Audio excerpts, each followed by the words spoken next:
बिस्मिल्लाहिर्रहमानिर्रहीम। या अली मदद। संगियो, ये साडा मजहबी नारा भी है ते नाल नाल ये नारा साडा पंजाब दा रवायती नारा भी है। अज इसा नारे ते असां गल करदे हाँ क्योंकि अज मुहर्रम उल हराम शरीफ दी पैड़ी भी है। मुहर्रम वो महीना है जिहड़ा सन हर वारी गमे हुसैन, जिक्र हुसैन, पैगामे हुसैन याद करवाइंदा है।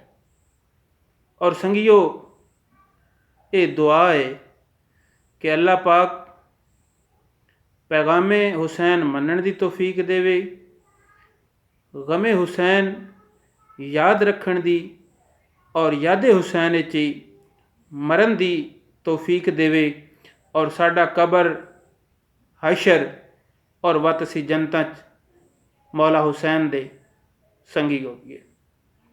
तो संगियो, अज असी गल करदे हाँ या अली मदद ते। ये साडा मुसलमानां दा ते एक मजहबी नारा भी है क्योंकि जिस दिन हुजूर ने फरमा दिता मन कुन तो मौला हो फहाजा अली मौला, उस दिन तो जिन्हें ये नारा मन्निया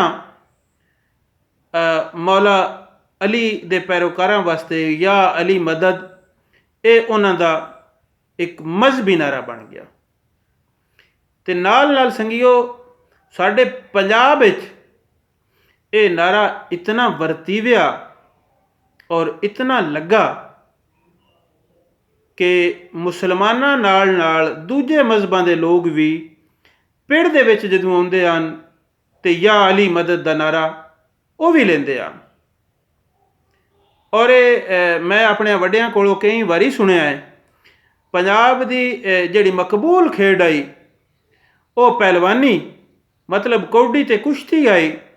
ते वडके जितले कौडी ते कुश्ती दे पिड़ां दीयां गल्लां सुणींदे हन ते साडा कोई भी पिड़ जिहड़ा है ਉਹਦੇ ਵਿੱਚ सिख पहलवानां दा नां ना आवे, वो पिड़ बरींदा ही नहीं, पूरा ही नहीं हुंदा क्योंकि सिख मुसलमान उन्हां दोवां इस इलाके ते राज कीता।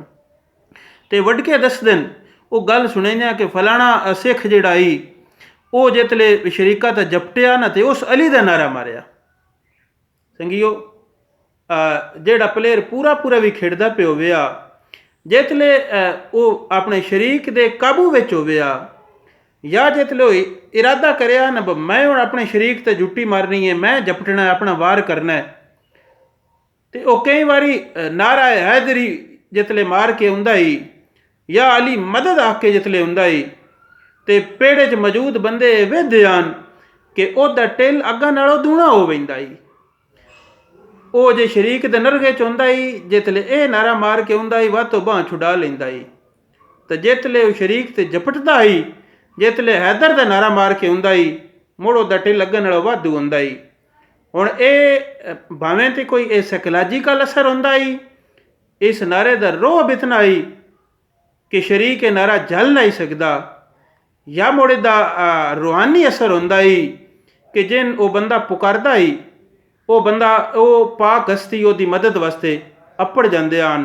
लेकिन ये पिड़ ये गल वेखीए कि जितले या अली का नारा वग्या उतले जिहड़ा मुखालफ होंदा ही वो कमज़ोर पै वैंदा ही। और संगियो, ये तो वो मौला अली का नारा है कि जिहड़ा साडा मजहबी नारा है, लेकिन साडे सिख पहलवानां भी कई बार इसनों अपना कर वरतिया। तो इंज ही रल वसदियां बाबा गुरु नानक सरकार जी उन्हां दियां कई गल्लां जिहड़ियां असी मुसलमान भी अपनियां कर वरतेंदे आ। किस अगली वीडियो इंशाअल्लाह इस पंजाब विच रहिंदियां पंजाब वसेब दे वासियां दियां एक दूजे दे धर्मां ते मजहबां तो लईआं होईयां साझियां ते वरतीनियां गल्लां उन्हां दा जिक्र करसां।